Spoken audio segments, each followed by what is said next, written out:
ಗುರುಜಿ, ಈ ಕಾರ್ಯಕ್ರಮದ ಪ್ರಾರಂಭದಲ್ಲಿ ಹೇಳ್ತಿದ್ರಿ ರಾಹು ಎಲ್ಲೆಲ್ಲಿ ಅಡಗಿರ್ತಾನೆ ಮನೆಯಲ್ಲಿ ಅಂತ ಕೂಡ. ಅದರಲ್ಲಿ ಇನ್ನೊಂದು ಅರ್ಥ ಏನಂದ್ರೆ, ನಾವು ಉಪಯೋಗಿಸದೆ ಇಟ್ಟಂತಹ ತಾಮ್ರದ ಪಾತ್ರೆಗಳಲ್ಲಿ ಕೂಡ ರಾಹುವಿನ ದೋಷ ನಾವು ಕಾಣಬಹುದು ಅಂತ ಹೇಳ್ತಿದ್ರಿ. ಹಾಗಾಗಿ ಯಾವ್ದಾದ್ರು ದೇವಸ್ಥಾನಗಳಿಗೆ ಅಥವಾ ಯಾರಾದ್ರೂ ಉಪಯೋಗಿಸೋರಿದ್ರೆ ಅವರಿಗೆ ಕೊಟ್ಬಿಡಿ ಅಂತ ಹೇಳ್ತಿದ್ರಿ. ಮುಂದೆ ಗುರುಜಿ, ಇವತ್ತಿನ ದಿವಸ ವೀಕ್ಷಕರೇ, ಪ್ರತಿಯೊಬ್ಬರಿಗೂ ಹೇಳ್ತಾ ಇದ್ದೀನಿ ಕೇಳಿ.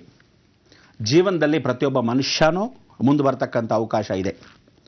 ಅದೇ ರೀತಿಯಾಗಿ ಪಾಪಕರ್ಮಗಳು ತೊಳ್ಕೊಳ್ಳೋ ಅವಕಾಶವೂ ಇದೆ. ಪ್ರತಿಯೊಬ್ಬನ ಪಾಪಕರ್ಮಗಳನ್ನ ತೊಳ್ಕೊಳ್ಳೋಕ್ಕೆ ಜೀವನದಲ್ಲಿ ನೀವುಗಳು ಸ್ವಲ್ಪ ಸ್ಟೆಪ್ಸ್ ತೊಗೋಬೇಕು. ಪ್ರತಿಯೊಬ್ಬರು ಒಂದು ಹೆಜ್ಜೆ ಮೇಲೆ ಹೆಜ್ಜೆ ಮನೆಯಲ್ಲಿ ದೋಷಗಳನ್ನ ಕಳ್ಕೋಬೇಕು. ಯಾವ ರೀತಿ ಅಂತ ಹೇಳಿದೆ, ಹಳೆಯ ಬಟ್ಟೆಗಳು, ವಿಶೇಷವಾಗಿರ್ತಕ್ಕಂಥ ಪಾತ್ರೆಗಳು, ಯಾವ ರೀತಿಯ ಪಾತ್ರೆಗಳು, ಹಿತ್ತಾಳಿ, ತಾಮ್ರ, ಕಂಚು, ದಾಂಡವಾಳ, ಸೀಸ, ಈ ಥರದ ಪಾತ್ರೆಗಳು. ಈ ಥರ ಪಾತ್ರೆಗಳು ಉಪಯೋಗಿಸದೇ ಇದ್ದಷ್ಟು ಯಾವ ಗ್ರಹಗಳ ದೋಷ ಅಂತ ನಿನ್ನೆ ದಿವಸ ಹೇಳಿದ ಹಾಗೆ, ಇವತ್ತಿನ ದಿವಸದ ಪಾತ್ರೆ ಪದಾರ್ಥಗಳನ್ನು ಅಕಸ್ಮಾತ್ ಇದ್ದರೆ ದಾನವಾಗಿ ಕೊಡಬೇಕು ಅಂತ ಹೇಳುತ್ತೆ. ಇದನ್ನು ದಾನವಾಗಿ ಕೊಡೋ ಹಾಗೆ ಅಂದರೆ, ಉಪಯೋಗ ಆಗದೇ ಇರತಕ್ಕಂಥ ಪಾತ್ರೆಗಳೇನಿರುತ್ತೆ ನಿಮ್ಮ ಮನೇಲಿ, ಸಾಧಾರಣವಾಗಿ ಪ್ರತಿ 6 ತಿಂಗಳಿಗೊಮ್ಮೆ ಆದರೂ ದಿನಾ ಯೂಸ್ ಮಾಡೋಕ್ಕಾಗತ್ತೇನ್ರಿ ಹಿತ್ತಾಳಿ ಪಾತ್ರೆಗಳು, ಆ ಕಾಲದಲ್ಲಿ ಅಡುಗೆ ಮಾಡ್ತಾ ಇದ್ವಿ, ಅದನ್ನೆಲ್ಲ ಈಗೆಲ್ಲ ದಿನಾ ಉಪಯೋಗಿಸೋಕ್ಕಾಗಲ್ಲ, ನಾವುಗಳೆಲ್ಲ ಬೇಕಾದಷ್ಟು ಪಾತ್ರೆಗಳು ತೊಗೊಂಬಿಟ್ಟಿದ್ವಿ, ಬೇಡ ಅಂದಾಗ ಏನು ಮಾಡಬೇಕು, ಇಲ್ಲ ನಮ್ಮ ತಾತನ ಕಾಲದಂತ ವ್ಯಾಮೋಹ ಅಕಸ್ಮಾತ್ ಇದ್ದರೆ ಕನಿಷ್ಠ ಪಕ್ಷ 6 ತಿಂಗಳಿಗೊಂದ್ಸಲಿ ಗೆಟ್ ಟುಗೆದರ್ ಅಂತ ಮಾಡಿದಾಗಲೋ ಅಥವಾ ಸುಮ್ಮನೆ ನೀರು ತುಂಬಿಸ್ಕೊಂಡಾದರೂ ಸರಿ, ಆ ಹಬ್ಬ ಆಚರಣೆಗಳಿದ್ದಾಗಾದರೂ ಸರಿ ಅದನ್ನು ಉಪಯೋಗಿಸಿ ತದನಂತರ ಮತ್ತೆ ತಿರುಗಿ ಎತ್ತಿಟ್ಬಿಟ್ರೆ ಎಲ್ಲೋ ಉಪಯೋಗಿಸ್ದಂಗಾದರೂ ಆಗುತ್ತೆ. ಅಕಸ್ಮಾತ್ ನಿಮಗೆ ಬೇಡದೇ ಇದ್ದ ಪಕ್ಷದಲ್ಲಿ ಅದು ಉಪಯೋಗ ಆಗದೇ ಇರೋಂಥ ಪಾತ್ರೆಗಳಿದ್ರೆ ಖಂಡಿತ ಕರಗಿಸ್ಬಿಡಿ. ತೂತುಗಳಾಗಿದ್ದರೆ ಅಥವಾ ಕಲಾಯ ಮಾಡದೇ ಇದ್ದರೆ ಅಥವಾ ಭಿನ್ನವಾಗಿ ಮುರಿದೋಗಿದ್ರೆ ಇಂಥದ್ದೆಲ್ಲ ದೂರ ತಳ್ಳಿಬಿಡಿ.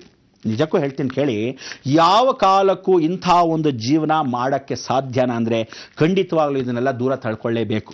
ಈಗಲಾದರೂ ಎಚ್ಚರಿಸ್ಕೊಂಡು ಕಣ್ಣನ್ನು ಬಿಟ್ಟು, ಭಗವಂತ ನೀನೊಬ್ಬನೇ ಇದೆಯಾ, ಸತ್ಯವಾಗಿ ನಡೀತಕ್ಕಂಥ ಪ್ರತಿಯೊಬ್ಬನಿಗೂ ಯಾವತ್ತು ದೇವರ ಚೈತನ್ಯ ಕೊಡ್ತಾನೋ ಆ ದಿನ ನಿಜವಾಗ್ಲೂ ಪರಿವರ್ತನೆ ಆಗತ್ತೆ. ಇಲ್ಲದಿದ್ದರೆ ಎಲ್ಲರ ಸರ್ವನಾಶ ಗ್ಯಾರಂಟಿ. ಅದಕ್ಕೋಸ್ಕರ ಪ್ರತಿಯೊಬ್ಬ ಮನುಷ್ಯನು ಜೀವನದಲ್ಲಿ ತಿಳ್ಕೊಳ್ಳಿ, ಮನೆಯನ್ನು ಶುಚಿರ್ಭೂತ ಮಾಡಬೇಕಂದ್ರೆ ಮನೆ ಹಳೆಯ ವಿಗ್ರಹಗಳು ಒಂದೊಂದಾಗಿ ಇಟ್ಕೋಬೇಕು. ಹಳೆಯದಾಗಿರ್ತಕ್ಕಂಥ ಪಾತ್ರೆಗಳು, ಹಳೆಯದಾಗಿ ಏಕಾಂತವಾಗಿರ್ತಕ್ಕಂಥದ್ದು ಸ್ವಲ್ಪ ಎಲ್ಲ ಇಟ್ಕೋಬೇಕು. ಇಷ್ಟು ಮಾಡಿಕೊಂಡ್ರೆ ಪರಿಪೂರ್ಣ ಅನುಗ್ರಹ. ತದನಂತರ ಪಾತ್ರೆಗಳ ನಂತರ ಏನು ಮಾಡಬೇಕು, ಬಟ್ಟೆಗಳಿಗೆ ಬರಬೇಕು. ಆ ಬಟ್ಟೆಗಳು ಎಷ್ಟೋ ರೀತಿಯಾದ ಬಟ್ಟೆಗಳನ್ನು, ಬೇಡದೇ ಇರತಕ್ಕಂಥ ಸೀರೆಗಳನ್ನ, ಉಪಯೋಗಿಸದೇ ಇರತಕ್ಕಂಥ ಪ್ಯಾಂಟು ಶರ್ಟು ಬಟ್ಟೆಗಳನ್ನು ಎಷ್ಟೋ ಜನ ಹಾಕಿರ್ತಕ್ಕಂಥದ್ದು ಹಾಗೆ ಇದೆ. ನಿಮ್ಗಾಗಲಿಲ್ವಾ, ಬಡವರು ಕೊಟ್ಬಿಡಿ, 4 ಜನಕ್ಕೆ ಹಂಚಿ. ಬೇಡದೇ ಇರತಕ್ಕಂಥದ್ದು ಬೇಕಾದವರು ಎಷ್ಟೋ ಜನ ಹೊರಗಡೆ ಕಾಯ್ತಾ ಇದ್ದಾರೆ, ಬಟ್ಟೆಗಳಿಲ್ಲದೆ, ರಗ್ಗಳಿಲ್ಲದೆ, ಬಶೀಟ್ಗಳಿಲ್ಲದೆ, ಅಂಥವ್ರಿಗೋಗಿ ಹಂಚ್ಬಿಡಿ. ಉಪಯೋಗಿಸದೇ ಇರತಕ್ಕಂಥದ್ರಲ್ಲೇ ಮನೆಯಲ್ಲಿ ದೊಡ್ಡದೊಂದು ವಿಶೇಷವಾಗಿರ್ತಕ್ಕಂಥ ವಿಚಾರ ಇದೆ. ಏನದು ಅಂದರೆ, ಆ ದೋಷಗಳನ್ನ ಕಳ್ಕೊಳ್ಳೋಕ್ಕಾಗದೇ ಇರೋಷ್ಟು ವಿಚಾರ. ಏನು ಗತಿ ಆಗತ್ತೆ ಅನ್ಕೊಂಡಿದ್ದೀರಾ? ಆಯ್ತಾರೆ ಬಂದೆ.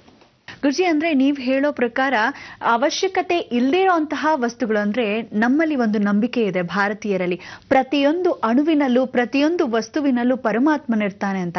ಹಾಗಾಗಿ ಬಹುಶಃ ನೀವು ಹೇಳ್ತಿರೋ ಮಾಹಿತಿ ಅದಕ್ಕೆ ಪೂರಕವಾಗಿದೆ ಅಂತ ಹೇಳಬಹುದು.